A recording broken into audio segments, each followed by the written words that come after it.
this is the Terrificals. Remember them? This is issue 15, and I wish DC had stuck with this team a bit. Not necessarily with them having their own title, but they should have kept their presence around in the rest of the DC universe. It is a good grouping of characters. Invisible Girl, Elastic Man, Mr. Terrificals, and Albino Man. They seem to have disbanded off-panel though. After this series ended, Tom Queen made Mr. Terrificals into a man having a midlife crisis, who apparently committed premeditated manslaughter on his wife as a means of getting an abortion. Later this year, Tom Queen has got another series coming out where Albino Man is made into a man having a midlife crisis who is really depressed because he cannot join the Justice League. How does he keep getting work? No, seriously, how does he keep getting work? Tom Queen needs a Valium prescription, not free reign over another maxi series at DC. This is before Tom Queen made Mr. Terrificals, glad that his wife died because he wasn't good enough for her and he wasn't ready to be a dad. And so instead, Mr. Terrificals is a good, compelling character rather than a barely functional, neurotic, codependent man-child. Here, he is going on a date with an alternative reality version of his wife. A version of his wife from a reality where he was the one who died in the car crash instead of her. An alternative reality that makes no sense with Tom Queen's version of events. But you know how Sean Guru Murphy has his own little Batman universe at DC. Can we say all of Tom Queen's comics are off in their own Tom Queen verse? The unhappy verse. The other Terrificals are fighting a big snake monster thing. And I didn't know how many of you read the Terrificals.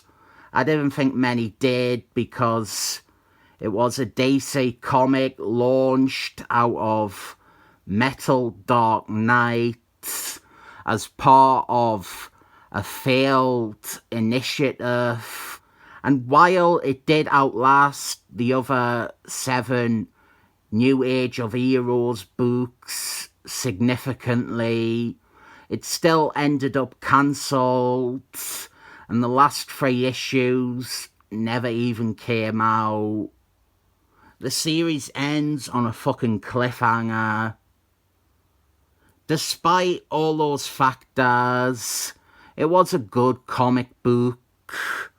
It wasn't amazing, it wasn't brilliant, but it had a lot going for it. In a time when the lights were getting dimmer and dimmer at DC, this was one of the few things they were putting out that was still optimistic and hopeful. The book doesn't get dark. The book doesn't get gritty. There's some sadness. Stuff with Mr. Terrificals and his dead wife. Stuff with Elastic Man and his relationship with his son. But it's not, well, it's absolutely not part of Tom Queen's unhappyverse. There is a difference between sadness in comics, like what we occasionally see in this book, and abject misery, like what we mostly see in the other DC books. People clocked straight away that this team was a riff on Fantastic Force, which is something I mention every time I talk about them. But I think it should be noted because it gets across straight away the exact sort of book this is. Fun adventure stories. There were a lot of Fantastic Force rip-offs earlier on, but they gone off and did their own thing. There is a story, a very, very long story, a story that is too long, with Bizarro. There is one with Parasect. It's more or less what you think when I say it is and always was, in the vein of Fantastic Force. This one has them face, I think to call it a Silver Surfman wannabe would be fair. It is a herald of a god from the Spaceways. This video is actually being recorded during the lunch break of the builders, who have been making an unholy racket next door. And I think I might be unable to do videos for a week, maybe longer, if they keep at it. It's just too noisy. And waiting for them to take a break isn't going to work out in the long run. One of the setups for this series is incorporating Albino Man's supporting cast. We have his girlfriend, and we have a rich dad, who is practically his arch nemesis. Earlier on, we also had a character called Dr. Dread, and I found out Dr. Dread was actually an ad Albino Man enemy in the first place. He was from the 60s. He was not a new thing created for this. I think that deserves some props. I never liked calling the character Albino Man, by the way. I did a comic with him early on, and I stumbled for what to name him. So I asked someone who didn't read comics to guess his name, and that is what they said. Realistically, I think I should have called him Element Man, which was like his subtitle in the 60s. But some things we are just stuck with forever, aren't we? It's not in this issue, but I do like the way the Mr. Terrificals and his alternative reality wife thing goes.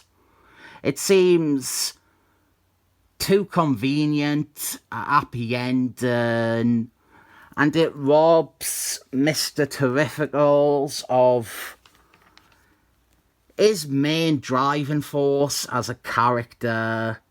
He has always been motivated by his wife's death, and giving him a seemingly perfect second chance.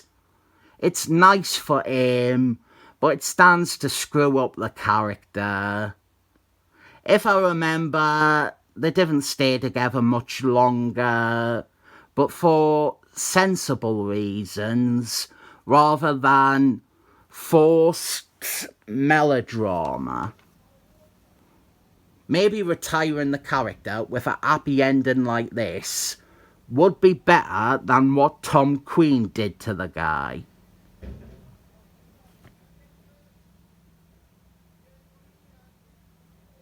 No, man, I can't do a video with this noise.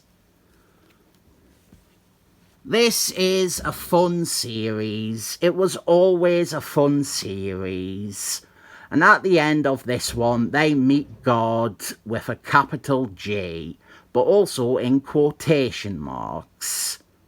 If it is a nice quiet day and you are looking for something breezy to pass the time and not depress you, I'd say give Terrificals a punt. It never got critical acclaim. I don't know if it deserves it, but it definitely deserves some praise for being the right mix of sincerity and levity and fun and superheroes. What is that thing that I say at the end again? I always say something at the end of these videos, but I can't remember what it is. It's something like 12 stars up. I say something like that usually.